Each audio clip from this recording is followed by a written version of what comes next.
नमस्कार। हेल्थलाइन में आप सभी का स्वागत है। आज हम बात करेंगे तनाव के बारे में। आजकल की भाग दौड़ की जिंदगी में हम जितनी तरक्की की राह में आगे बढ़ रहे हैं, उतनी ही ज्यादा अपने लिए परेशानियां भी बढ़ा रहे हैं और इन्हीं परेशानियों से हमें आए दिन नई नई टेंशन भी मिलती रहती है। चाहे वो ऑफिस की टेंशन हो या घर परिवार और बच्चों की टेंशन। टेंशन तो आखिर टेंशन है जिसका सिर्फ नुकसान ही है। तो क्या आपको भी है कोई टेंशन? क्या आप भी रहना चाहते हैं टेंशन फ्री? अगर आपका भी इससे जुड़ा कोई सवाल है तो बिना देर किए नंबर डायल करें अपने टीवी स्क्रीन पर फ्लैश हो रहे नंबर्स पर। ये नंबर्स है 01725043 01725043 तनाव से जुड़ी हुई समस्याओं के बारे में आपके सवालों का जवाब देने के लिए आज हमारे स्टूडियो में मौजूद हैं जीएमसीएच चंडीगढ़ से साइकाट्री डिपार्टमेंट की प्रोफेसर डॉक्टर प्रीति अरुण। डॉक्टर प्रीति, हमारे स्टूडियो में आपका स्वागत है। धन्यवाद। डॉक्टर प्रीति, तनाव के बारे में आज हम बात करने जा रहे हैं। किसी को भी देखें, चाहे वो छोटी या बड़ी या किसी भी हद कि वो तनाव से हर कोई ग्रसित होता है और देखें तो हर इंसान तनाव से ग्रसित होता है। तो ये तनाव क्या चीज़ है? तनाव वो संवेदना या वो अनुभूति या वो मानसिक स्थिति है जिसमें कि हमें लगता है कि चीज़ें जैसी हम चाहते हैं वैसी नहीं हो रही हैं और उसकी वजह से हमें बहुत परेशानी महसूस हो रही है। इसको टेंशन, जो कि आम बोलचाल की भाषा में आजकल कहते हैं, या स्ट्रेस भी कहा जा सकता है। तनाव जो है वो हमेशा बुरा नहीं होता, कई बार अच्छा भी होता है। जैसे कि आजकल एग्ज़ाम्स चल रहे हैं और जब तक कि स्टूडेंट्स पढ़ाई की टेंशन नहीं लेंगे वो पढ़ेंगे नहीं। सो कुछ हद तक तनाव हमें एक काम को समय से ख़त्म करने के लिए मोटिवेट करता है जी। और उतना तनाव अच्छा होता है जी। पर उससे ज़्यादा तनाव हो तो वो परेशानियां शुरू कर देता है। जी हाँ, उससे ज़्यादा अगर हो तो परेशानियों का कारण बनता है और उससे बहुत तरह की परेशानियां हो सकती हैं। जी जी, जैसे कि आपने कहा है कि तनाव कुछ हद तक अच्छा होता है लेकिन फिर बाद में परेशानियां शुरू हो जाती है अगर उससे बहुत ज़्यादा लिया जाए। क्योंकि जहाँ तक आपने कहा है कि बच्चे जब तनाव लेते हैं तो पढ़ पाते हैं, लेकिन ज़रूरत से ज़्यादा अगर वो टेंशन लेते हैं तो फिर वो ठीक से पढ़ाई भी नहीं कर पाते हैं। इसका नुकसान भी है। ये पढ़ाई के लिए भी है और ये बाकी जैसे कॉर्पोरेट वर्ल्ड में डेडलाइंस होती हैं, बाकी और भी कई जगह पे जहाँ भी आजकल, अब मार्च है, फाइनेंशियल ईयर क्लोजिंग है, सबके लिए फाइनेंशियल ईयर बड़ा इंपॉर्टेंट है। तो सबको इन चीज़ों की जो टेंशन होती है उससे एक तो जो फ़ायदा मैंने कहा कि आप एक समय के साथ चीज़ों को ख़त्म करते हो जी। नुकसान ये होता है कि अगर आप इस टेंशन को इतना ज़्यादा अपनी ज़िंदगी में ले लेते हो कि आप उससे आपकी प्रोडक्टिविटी या काम करने की क्षमता पे फ़र्क पड़ता है, तो वो गलत होता है और वो बुरा होता है। शायद किसी न किसी पॉइंट ऑफ व्यू से हम ये कह सकते हैं कि हम किसी चीज़ को लेकर बहुत ज़्यादा वो हो जाते हैं, पॉजिटिव हो जाते हैं या उसी के बारे में सोचते रहते हैं। इस वजह से तनाव बढ़ जाती है। आखिर तनाव किन किन वजहों से होती है और क्या इसका हमारे मानसिक और शारीरिक स्वास्थ्य पर कोई असर पड़ता है? तनाव का हमारे मानसिक और शारीरिक स्वास्थ्य पे बहुत असर पड़ता है। मानसिक तौर से इससे हमेशा मतलब जो काम करने की हमारी क्षमता है, जो हम एक ठंडे दिमाग से किसी चीज़ को सोच सकते हैं या कोई भी समस्या का हल निकाल सकते हैं, वो तनाव की स्थिति में हम नहीं कर सकते। और अगर तनाव बहुत समय तक बना रहे तो इससे शारीरिक परेशानियां भी बढ़ जाती हैं, जो कि आम तौर पे बहुत लोग महसूस करते हैं कि गर्दन में दर्द महसूस होता है या दिल की धड़कन बढ़ने लगती है या ज़्यादा होने पे एसिडिटी या हाजमे से रिलेटेड प्रॉब्लम्स आ जाती हैं और लगातार बना रहे तो इससे हार्ट प्रॉब्लम्स भी आ जाती हैं। इससे इम्यूनिटी कम हो जाती है और इम्यूनिटी कम होने से फ्रीक्वेंट इन्फेक्शंस हो जाते हैं। तो तनाव के बहुत सारे असर शरीर पे भी होते हैं अगर वो लंबे समय तक बना रहे, छोटे समय में नहीं होते जी। तनाव से क्या अगर किसी को लंबे समय तक, जैसे आपने कहा है कि लंबे समय तक बना रहा तो बहुत सारी शारीरिक प्रॉब्लम हो जाती है, तो क्या तनाव से डिप्रेशन भी हो सकता है? अगर तनाव किसी वजह से है और वो समस्या को दूर नहीं किया जा सकता और उस व्यक्ति को उससे, वो अपने आप को उससे जूझने के काबिल नहीं पा रहा, तो जो उसकी उस वक्त जो मानसिक स्थिति होती है वो डिप्रेशन की तरह की ही होती है जी। इससे मानसिक परेशानियां भी होती हैं। एंग्जाइटी डिसऑर्डर्स हो सकते हैं और सोमेटिक डिसऑर्डर्स, सोमेटाइजेशन डिसऑर्डर जिनको कहते हैं, जिसमें कि शरीर में कुछ ना कुछ परेशानी होती है जिसका कि कारण मानसिक तनाव होता है, वो भी हो सकती हैं उससे जी। मानसिक तनाव के बारे में हम बात कर रहे हैं। कई बार ऐसा होता है कि जैसे मानसिक तनाव तो है पर बेवजह भी देखने को मिलता है। जैसे अब पेरेंट्स हैं, वो बेवजह फिजूल की भी टेंशन ले लेते हैं। उनका बच्चा पड़ोसी की तरह नहीं पढ़ रहा, पड़ोसी का जो बच्चा है वो ज़्यादा पढ़ रहा है, वो ज़्यादा आगे निकल रहा है। ये सब फिजूल की टेंशन है और इसका भी असर हो सकता है उनको। अगर लगातार वो टेंशन ले तो उन्हें किस तरह से इन सब चीज़ों को अवॉइड करना चाहिए? ज़्यादातर टेंशन इस चीज़ से होता है कि हम जो और लोगों के द्वारा तय किए गए मानदंड हैं उस पे पूरे नहीं उतर रहे। जी औरों के पैरामीटर्स डिसाइड किए हुए हैं, हम उस पे पूरे उतरना चाहते हैं। हर व्यक्ति अपने लिए नहीं देखता। जी और हम, अगर आप बच्चों की पढ़ाई की बात कर रही हैं, तो बच्चों की पढ़ाई के लिए हम जिस चीज़ पे फोकस करते हैं वो ये है कि कितने घंटे पढ़ाई की और कितने मार्क्स आए। पर पढ़ाई सिर्फ घंटे और मार्क्स के लिए नहीं होती। पढ़ाई बेसिकली लाइफ में कुछ सीखने के लिए होती है। अगर बच्चा पढ़ कर के नंबर ले भी आता है और उसने कुछ सीखा नहीं, तो उसका कोई फ़ायदा नहीं है। ज़्यादातर पेरेंट्स सिर्फ मार्क्स पे या कौन सा कॉलेज है उस पे फोकस करते हैं, बजाय ये देखने के लिए कि वो घर में बच्चों को किस तरह के वैल्यू सिस्टम या किस तरह के मूल्य सिखा रहे हैं। जी तो वो भी उतना ही इम्पॉर्टेंट होता है। पर आजकल लोगों को देखा देखी, या जिसको भेड़ चाल में सब जने एक ही चीज़ के पीछे जाते रहते हैं कि यही अच्छा है, और उसकी वजह से बहुत ज़्यादा टेंशन्स बढ़ जाती जी जी। अभी हमारे साथ कुछ कॉलर भी जुड़ गए हैं। डॉक्टर प्रीति, देखते हैं उनका सवाल क्या है। हेलो। हेलो। हाँ जी, आप अपना नाम बताइए और आप कहाँ से बोल रहे हैं? सतपाल पटियाला से। जी सतपाल जी, आप अपनी समस्या बताइए डॉक्टर प्रीति को। मैं ये डॉक्टर से पूछना चाहता हूँ कि बात चली है तनाव की। तनाव बढ़ने से रोगी में और कौन से रोग हैं जिनके बढ़ने के ज्यादा बढ़ने के चांस रहते हैं? जी कौन कौन से रोग हैं? जी, वो डिजीज के बारे में पूछ रहे हैं। सतपाल जी, तनाव के साथ सभी तरह की शारीरिक परेशानियां अगर जो पहले से चल रही हों वो सभी बढ़ जाती हैं। अगर पहले से ब्लड प्रेशर चल रहा है तो वो तनाव के साथ बढ़ जाएगा। पहले से डायबिटीज़ चल रही है तो उसका तनाव के साथ कंट्रोल कम हो जाएगा। अगर पहले से हार्ट प्रॉब्लम है तो उसके अंदर परेशानी होगी। तो तनाव एक ऐसी कंडीशन है जिसकी वजह से कि हमारी बॉडी जो पूरी तरह ऑप्टिमम तरीके से जो फंक्शन कर सकती है वो नहीं कर पाती, और इसकी वजह से सभी चीज़ों में कुछ ना कुछ परेशानी आती रहती है। जी डॉक्टर प्रीति, तनाव की बात ही हम कर रहे हैं, तो तनाव से बचने के लिए क्या किसी की सहायता ली जा सकती है? देखिए, जो आम तौर पे सबसे पहले जब कोई तनाव होता है तो हमें उसको ये देखना चाहिए कि हम उसको अपने लेवल पे किस हद तक सॉल्व कर सकते हैं। तनाव होने का सबसे पहला कारण ये होता है कि हमें लगता है कि हम इस सिचुएशन को हम हैंडल नहीं कर सकते, इस स्थिति का हम सामना नहीं कर सकते। ये स्थिति हमारे लिए बहुत बड़ी है। पर सच ये है कि हम अगर उस स्थिति को कुछ समय तक उस स्थिति में रहें तो उसके बाद में हम उस स्थिति का सामना कर सकते हैं।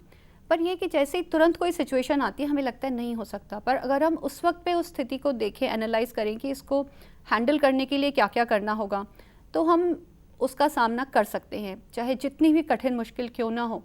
तो उसमें अगर हम किस लेवल पे वो सिचुएशन है, अगर वो परिवार के संबंधी है तो हमें कोई ऐसा व्यक्ति ढूंढना चाहिए जिससे कि हम उस बारे में कुछ राय ले सकें।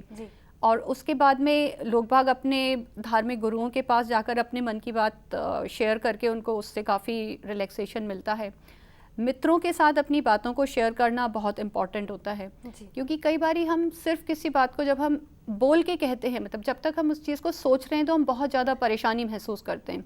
तो जैसे ही हम उस बात को बोल के किसी को बताते हैं तो हम अपने आप से उसको ऑर्गेनाइज कर लेते हैं कि नहीं, ये उतनी दिक्कत वाली बात नहीं है, हम इसको किसी तरह हैंडल कर सकेंगे। सो उसको भी हम आसान कर सकते हैं। तो मतलब दोस्तों से बात कर सकते हैं, परिवार में बात कर सकते हैं, परिवार के बाहर किसी बुजुर्ग से बात कर सकते हैं। और अगर इन सब से बात ना बने या ऐसा कोई व्यक्ति ना अवेलेबल हो तो हम डॉक्टर्स की और प्रोफेशनल काउंसलर्स की सलाह ले सकते हैं। जी जी।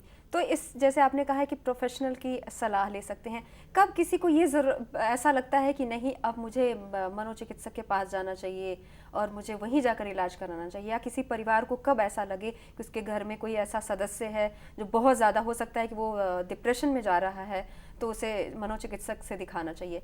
प्रीति जी, हम इस बारे में बात करेंगे इसी सवाल के बारे में, लेकिन कुछ कॉलर हमारे साथ जुड़े हैं, देखते हैं उनका सवाल क्या है। हेलो। हाँ जी, good afternoon. Very good afternoon. आप अपना नाम बताइए और आप कहाँ से बोल रही हैं? मैम, मैं सुरेश बोल रहा हूँ, चीका से, डीएवी चीका से। जी सुरेश जी, आप अपना सवाल बताइए डॉक्टर प्रीति को। मैम, मैं डॉक्टर साहब से पूछना चाहता हूँ कि जैसे हम चाय वगैरह लेते हैं जी, या तनाव कम करने के लिए, तो वो कितना क्वांटिटी में ले सकते हैं, या मतलब उससे तनाव कम होता है या क्या, उसके बारे में पूछना। आपका सवाल बहुत अच्छा है सुरेश जी, क्योंकि चाय किसी मात्रा तक हमारे लिए फ़ायदेमंद होती है, पर अगर हम उससे ज़्यादा जब लेते हैं तो फिर वो हमारे आंतों को नुकसान पहुंचाती है। और चाय आमतौर पे अगर 2 कप या 3 कप तक तो ठीक रहती है, पर अगर बहुत ज़्यादा या बार बार पी जाए तो उससे नुकसान काफ़ी होता है। दूसरा, चाय को आमतौर लोग खाली पेट पे पीते हैं या फिर चाय पीते हैं कि अभी खाने का समय नहीं है। तो जब खाने का समय नहीं है और आप चाय पी रहे हैं तो उससे एसिडिटी बहुत बढ़ जाती है और उससे परेशानी होती है। तो चाय या कॉफ़ी एक कम अमाउंट के अंदर तो रिलैक्स करती है, हेल्प करती है, ज़्यादा क्वांटिटी के अंदर उसका फ़ायदा नहीं होता, नुकसान ज़्यादा करती है। जी सुरेश जी, आपका कॉल करने के लिए धन्यवाद। प्रीति, हम बात कर रहे हैं टेंशन के बारे में। कई बार ऐसा देखा जाता है कि कोई स्ट्रेस वाली मीटिंग होने जा रही है, तो मीटिंग से पहले स्मोकिंग की, मीटिंग जैसे ही ख़त्म हुई मीटिंग के बाद भी बहुत सारी स्मोकिंग कर ली, तो ये कितना अनहाइजीनिक है और इसका कितना असर पड़ सकता है। और बहुत लोग तनाव को कम करने के लिए शराब का भी सहारा लेते हैं। देखिए, कोई भी तरह का ये सब कुछ ड्रग्स के अंडर आता है, जिसमें कि स्मोकिंग या गुटखा या पान मसाला या शराब, ये सब कुछ ड्रग्स होती हैं। और इसके अलावा जो ड्रग्स, जो हार्डकोर ड्रग्स होती हैं, वो भी ड्रग्स होती हैं जी। तो कोई भी तरह की ड्रग्स आपको उस वक्त पे ये महसूस कराती है कि आप बहुत बेहतर हो, आप बहुत रिलैक्स्ड हो, पर लॉन्ग रन में इसका कोई फ़ायदा नहीं है। और जैसा सिगरेट के बारे में तो सभी को पता है कि ये कैंसर को बढ़ाती है और सिगरेट से हमारी हार्ट की प्रॉब्लम्स भी बहुत बढ़ जाती हैं। सिगरेट से और भी शरीर पे बहुत सारे नुकसान होते हैं, लगभग सारे अंगों पे इसके नुकसान होते हैं। और मीटिंग के पहले और बाद में बजाय इसके कि स्मोकिंग की जाए, अगर डीप ब्रीदिंग रिलैक्सेशन एक्सरसाइज की जाए तो वो ज़्यादा फ़ायदेमंद होती है। डीप ब्रीदिंग होती है जिसमें कि हम सांस लेते हैं और उसको सांस को थोड़ी देर रोक के रखें और फिर धीरे धीरे छोड़ें जी। और उसका काफ़ी फ़ायदा होता है। जी, मेडिटेशन का कितना अच्छा रोल होगा अगर कोई तनाव से बचना चाहता है, या योगा का? देखिए, मेडिटेशन और योगा दोनों चीज़ें तनाव से बचने में हमें बहुत ज़्यादा मदद करती हैं। और रिलैक्सेशन एक्सरसाइजेस भी, जैसा मैं शुरू में बता रही थी कि टेंशन में सबसे ज़्यादा जो लोगों को कंप्लेंट पता लगती है कि गर्दन में दर्द रहने लगा, और वो सबसे पहले सोचते हैं कि सर्वाइकल स्पॉन्डिलोसिस है जी। पर वो ज़्यादातर टेंशन की वजह से होता है। और उसके अंदर, उस कंडीशन के अंदर फिज़िकल एक्सरसाइज जिसमें कि हमारी बॉडी रिलैक्स फील करे। योगा, जैसा कि लोग योगा जो टीचर्स हैं वो ये कहते हैं कि ये सिर्फ एक्सरसाइज नहीं है, it's more than that, it's a way of life. और मेडिटेशन या ध्यान लगाना भी हमें रिलैक्स रहने में हेल्प करता है। और जो लोग रेगुलरली मेडिटेट करते हैं या जो लोग रेगुलरली योगा करते हैं, उनको टेंशन वाली प्रॉब्लम्स कम आती हैं। जी। उनको टेंशन से होने वाली मानसिक और शारीरिक परेशानियां दोनों बहुत कम हद तक महसूस होती हैं। जी, तो जब भी किसी को बहुत टेंशन हो तो उससे बचने के लिए उन्हें योगा करना ज़रूरी है, ब्रीदिंग एक्सरसाइज करना चाहिए, ये उन्हें ध्यान में रखना चाहिए, बजाय कि उन्हें सिगरेट और शराब लेने के बजाय। वो उतना मदद नहीं करता, क्योंकि वो शॉर्ट रन में मदद करेगा, वो लगेगा कि अच्छा है, बहुत फ़ायदा हो रहा है, पर वो लॉन्ग रन में एक गलत तरह की आदत बन रही है। और आपकी जो प्रॉब्लम को, किसी भी परिस्थिति को से जूझने की जो आपकी स्किल्स हैं, जो आपकी काबिलियत है, उसको वो किसी तरह नहीं बढ़ा रही। तो वो आपको सिर्फ एक सहारा देनी है, पर आपकी काबिलियत को नहीं बढ़ा रही। तो किसी भी प्रॉब्लम या परेशानी वाली स्थिति से जूझने के लिए हमें जिस तरह से सोचने की या जिस तरह के अपने आंतरिक रिसोर्सेज की ज़रूरत होती है, वो उसको हेल्प नहीं करती। उसके लिए हमें जब हम और चीज़ें इस्तेमाल करते हैं, उससे मदद मिलती है। जी। डॉक्टर प्रीति, हमारे साथ कुछ कॉलर जुड़ गए हैं, देखते हैं उनका सवाल क्या है। हेलो। हेलो। हाँ जी, आप अपना नाम बताइए और आप कहाँ से बोल रहे हैं? मैं सौरभ सक्सेना बोल रहा हूँ। जी सौरभ जी, आप अपना सवाल पूछिए डॉक्टर प्रीति से। मैम कोई काम करता हूँ तो जाना क्रोध आता है और टेंशन भी आती है जाना। जी जी, तो आप क्या जानना चाहते हैं प्रीति जी से? ये इससे कैसे बचे मैम? तनाव से बचने के बारे में आप सुझाव पूछ रहे हैं? जी जी जी। सौरभ जी, आपने कहा कि जब आप कोई काम करते हैं तो उससे लोड आता है और टेंशन भी आती है। हाँ। सो आप किस तरह के काम की बात कर रहे हैं?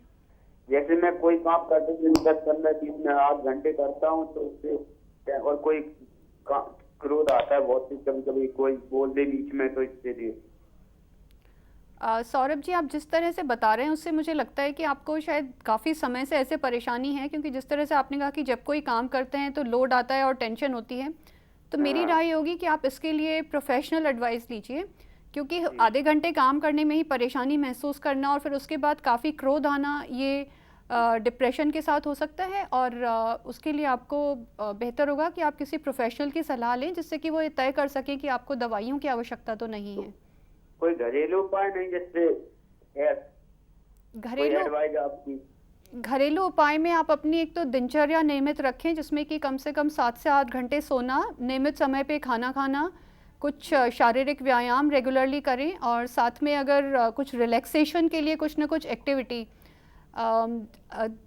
हालांकि मैं एक टीवी शो पे हूँ, पर टीवी पे न्यूज़ की डिबेट्स देखना कोई रिलैक्सिंग एक्टिविटी नहीं होती, पर म्यूज़िक सुनना एक रिलैक्सिंग एक्टिविटी होती है, या जो भी और चीज़ जिसको भी आपको रिलैक्सेशन महसूस होता हो, आप वो करें। जी सौरभ जी, आपका कॉल करने के लिए धन्यवाद।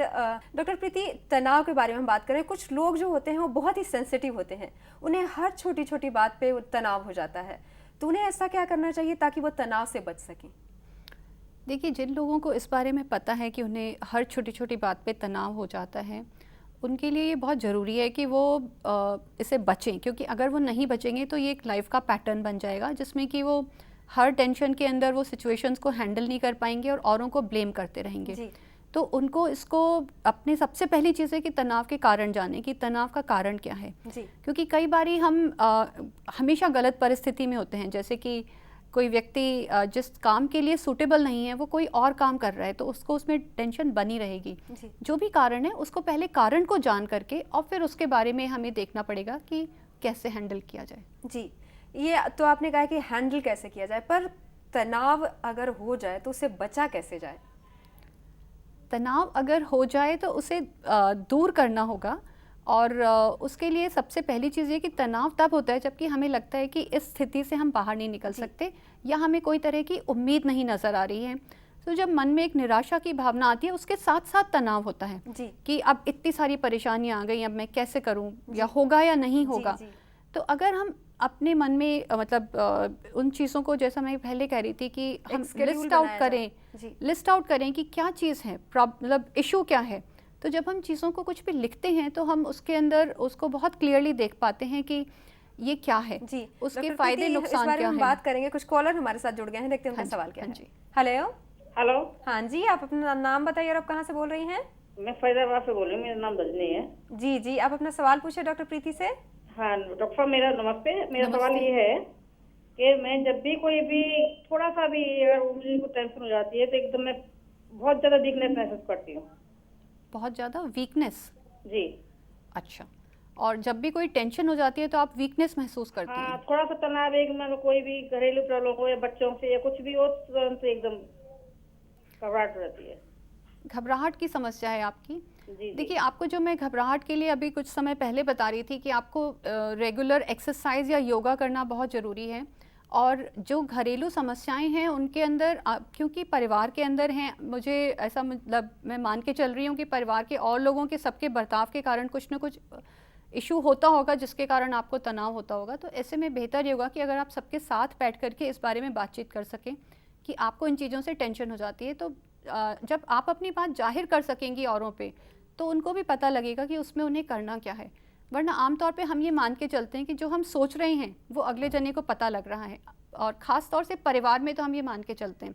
तो जब तक हम कुछ कहेंगे नहीं, किसी को पता नहीं चलेगा। जी। तो परिवार की इश्यूज़ हैं तो कहना ज़रूरी है जी। औरों को बताएं कि क्या एग्जैक्टली चीज़ है जिससे कि टेंशन होती है। डॉक्टर प्रीति, एक और कॉलर है, देखते हैं उनका सवाल क्या है। हेलो। हेलो। हाँ जी, आप अपना नाम बताइए और आप कहाँ से बोल रहे हैं?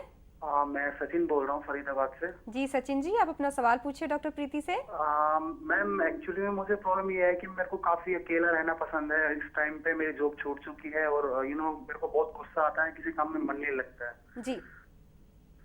तो मैं क्या कर सकता हूँ? मतलब मेरे को किसी साइकाट्रिस्ट के पास जाके उससे कुछ बात करनी चाहिए, या फिर कुछ ये ऐसा है कि मैं समझ नहीं पा रहा हूँ। देखिए, अगर आप काफ़ी समय से जॉब में नहीं हैं और आप अकेले रहना पसंद करते हैं, तो आपको ये भी देखना होगा कि साथ में आपकी नींद कैसी है, भूख कैसी है। अगर इन चीज़ों पे भी असर हो रहा है तो आपको साइकियाट्रिस्ट के पास जाना चाहिए। काफी असर हो रहा है इन चीजों पे मेरा। तो मेरी राय होगी कि आप किसी साइकियाट्रिस्ट के पास जाएं, जिससे कि वो ये तय कर सके कि आपको दवाई की आवश्यकता तो नहीं है, और वो उसके हिसाब से आपकी दवाई शुरू कर सकें। जी सचिन जी, आपका कॉल करने के लिए धन्यवाद। प्रीति जी, एक और कॉलर है, देखते हैं उनका सवाल क्या है। हेलो। नमस्कार मैम। नमस्कार जी, आप अपना नाम बताइए और आप कहाँ से बोल रहे हैं? मेरा नाम मोहम्मद आरिफ है, मैं ठाकर द्वारा से बोल रही हूँ, मुरादाबाद। जी जी, आप अपना सवाल पूछे डॉक्टर प्रीति से। मैडम देखिए, क्या गुटखा और बीड़ी और सिगरेट वगैरह या चीजों से क्या टेंशन कम हो जाती है इंसान की? देखिए, हमें ऐसा लगता है कि इन चीज़ों से टेंशन कम हो जाती है, पर फैक्ट ये है कि जो इनसे बीमारियां होती हैं वो हमें भविष्य में बहुत ज़्यादा टेंशन देती हैं। और गुटखे की वजह से कैंसर की समस्या बहुत ज़्यादा बढ़ चुकी है। तो इनसे एक बार को, क्योंकि ये सब हमारे दिमाग पे असर डालती हैं चीज़ें, तो इसलिए एक बार लगता है कि हम इससे रिलैक्स हो रहे हैं, पर ये सही तरीका नहीं है। अपने आप को रिलैक्स रखने के लिए बिल्कुल भी उचित नहीं है, क्योंकि इससे एक तो नशे की लत बनती है और दूसरा शरीर पे बहुत नुकसान होते हैं। जी, आपका कॉल करने के लिए बहुत बहुत धन्यवाद। डॉक्टर प्रीति, बहुत सारे लोग हैं जो तनाव को कम करने के लिए मेडिकेशन लेते हैं और वो भी बिना डॉक्टरी सलाह के। तो इसका शरीर पे क्या असर पड़ सकता है और उन्हें कितना नुकसान हो सकता है? आमतौर पे जो लोग ऐसी दवाइयाँ लेते हैं वो बहुत गलत कर रहे हैं, क्योंकि ये दवाइयाँ धीरे धीरे आपको इसके आप आदी हो जाते हो, और जब आप इन दवाइयों के आदी हो जाते हो तो ये दवाइयाँ अभी जिस मात्रा में असर कर रही हैं आगे उसमें नहीं करती। दूसरा, इन दवाइयों के बिना आपका काम नहीं चलता। तो ये एक तरह से एडिक्शन ही है, लत लगना ही है। तो ये ठीक नहीं है, क्योंकि लोग ये कहते हैं कि बस इतनी दवाई लेके मेरा काम अच्छा चल जाता है, तो इसलिए कोई ख़ास प्रॉब्लम नहीं है। पर दवाई लेकर के काम चलता है, ये एक प्रॉब्लम है। इसलिए मेरी सलाह होगी कि ये दवाइयाँ ना लें और इसके अलावा देखें कि लाइफ में और क्या चेंजेस करके हम बिना दवाइयों की सलाह, बिना दवाइयों की मदद के अपनी ज़िंदगी जी सकते हैं। जी, बहुत सारे लोग ऐसे होते हैं जो तनाव की वजह से काफ़ी नेगेटिव हो जाते हैं। वो हर बात को नेगेटिव लेते हैं और हमेशा गलत ही सोचते हैं, यहाँ तक कि वो सुसाइडल उनमें टेंडेंसी भी आ जाती है। तो उन्हें क्या सलाह देंगी आप? देखिए, जो नेगेटिव सोचना है वो हर चीज़ के लिए, अगर आप कोई व्यक्ति नेगेटिव सोचता रहता है जिसमें कि नेगेटिव नहीं भी सोचना चाहिए, तो ये हो सकता है कि ये डिप्रेशन के इनिशियल लक्षण हैं। क्योंकि डिप्रेशन में भी शुरुआती तौर पे यही होता है कि आप हर किसी सिचुएशन में उसका आप नेगेटिव आउटकम सोचते हो कि घर से बाहर निकलेंगे तो कहीं एक्सीडेंट ना हो जाए, या किसी का फ़ोन समय पे नहीं आ गया तो उसको कुछ हो तो नहीं गया, या ये काम बिगड़ जाएगा, या मुझसे कुछ होगा नहीं। तो ये सारी इतनी ज़्यादा नेगेटिव फीलिंग्स जो हैं वो डिप्रेशन है। सो उसके लिए पॉजिटिव सोच रखने की पॉजिटिव सोच रखना तो बहुत ज़रूरी है, और मन में एक उम्मीद होना बहुत ज़रूरी है कि हाँ, इन सब से बाहर निकल सकते हैं। और अगर ये आदत बन जाती है तो जो कुछ होगा वो अच्छा होगा। जी, डॉक्टर प्रीति, आप हमारे स्टूडियो में आए, तनाव के बारे में बातचीत की, आपका बहुत बहुत धन्यवाद। Thank you. तो ये था तनाव की समस्याओं से संबंधित आज का हमारा हेल्थलाइन कार्यक्रम। उम्मीद है कि आपने आज के इस कार्यक्रम को ध्यान से सुना और देखा होगा, और डॉक्टर प्रीति अरुण के द्वारा दिए गए सुझाव को ध्यान में रखकर अब आप अपना खास ख्याल भी रखेंगे, तभी आप अपने आप को टेंशन फ्री रख पाएंगे। तो कैसा लगा आज का हमारा हेल्थलाइन कार्यक्रम? हमें ज़रूर लिखें। हमसे संपर्क करने के लिए हमारा ईमेल ID नोट करें, healthline@dayandnightnews.com। फिलहाल हेल्थलाइन में बस इतना ही। नमस्कार। खबरों की दुनिया में आइए, हमारे साथ कहीं भी और कभी भी जुड़िए। हम मिलेंगे फेसबुक पर, हम दिखेंगे यूट्यूब पर, हमें फॉलो कीजिए ट्विटर पर। खबरों के साथ बने रहिए रात दिन।